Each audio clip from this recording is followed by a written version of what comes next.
শেখ, বিরতির পূর্বে পাবনা থেকে আমাদের যে ভাই প্রশ্ন রেখেছেন, প্রথম হলো কবরে কেউ যদি আমরা গিয়ে ধরা খেয়ে যাই, অর্থাৎ কবরে গিয়ে আটকে গেলাম, প্রশ্নগুলোর উত্তর দিতে পারলাম না, তাহলে কবরে যদি আমার আযাব হয়, কাল কিয়ামতের দিন আল্লাহ তাআলার কাছে আমি মাফ পাওয়ার কোনো আশা করতে পারি কিনা? ধন্যবাদ আপনাকে। মুক্তি পাবে কি পাবে না এর প্রথম মঞ্জিল হচ্ছে কবর। কবর সওয়াল যদি না দিতে পারে তাহলে নিঃসন্দেহে তার শাস্তি, এবং কবরের যে সমস্ত জব রয়েছে সেখান থেকে সেটাকে ফেল করা মানেই হচ্ছে কবরের শাস্তি, এবং সে ব্যক্তি জাহান্নামী হবে। এটাই হচ্ছে কোরআন সুন্নাহর আলোকে কথা। এরপরে আরেকটি কথা রয়েছে যে ফায়াগফিরলি মান ইয়াশা ওয়া ইউআযযিবু মান ইয়াশা, আল্লাহ যাকে খুশি তাকে ক্ষমা করেন, যাকে খুশি তাকে শাস্তি দেন। কিয়ামতের ময়দানে যারা পাপাচার করুন, পাপ কার্য করে দুনিয়া থেকে চলে যাবে তারা নিঃসন্দেহে শাস্তি পাবে, এটাই হচ্ছে ফাইনাল কথা।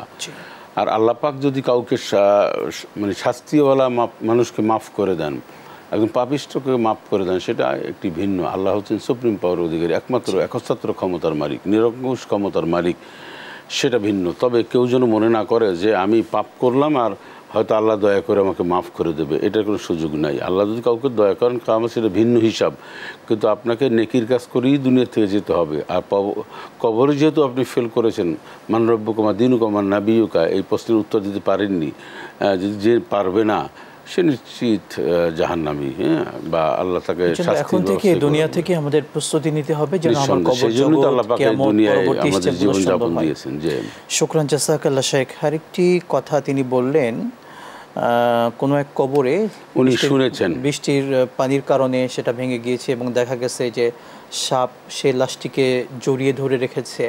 আসলে এইগুলো কেন হয়ে থাকে? না, দুটি, একটি হচ্ছে যে কবরে সাপ আসবে, হাদিস দ্বারা প্রমাণিত, সাপে দংশন করবে, এটা মানে একটি গুরুত্বপূর্ণ বিষয় বা হাদিস শরীফের মধ্যে রয়েছে।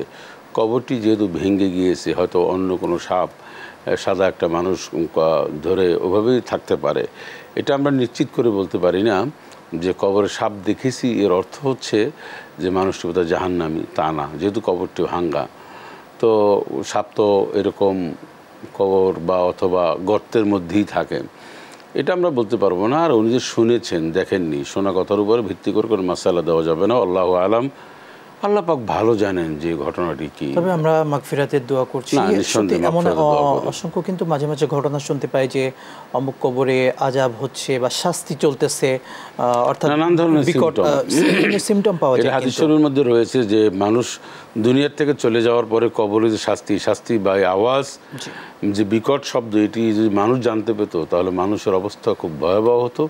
এ সংক্রান্ত বড় লম্বা হাদিস রয়েছে। আবু দাউদ শরীফের সেই লম্বা হাদিসের শেষে কিন্তু বলা আছে ইয়াসমাউহা মা বাইনাল মাশরিকি ওয়াল মাগরিবি ইল্লা সাকালাইন, অর্থাৎ পশু পাখি ব্যতীত পৃথিবীর, অর্থাৎ আমরা ব্যতীত, আমরা মানুষ ছাড়া যারা আছি, পশু পাখি সহ অন্যান্য সবাই কিন্তু তাদের আওয়াজগুলো যে হচ্ছে এটা তারা বুঝতে পারে।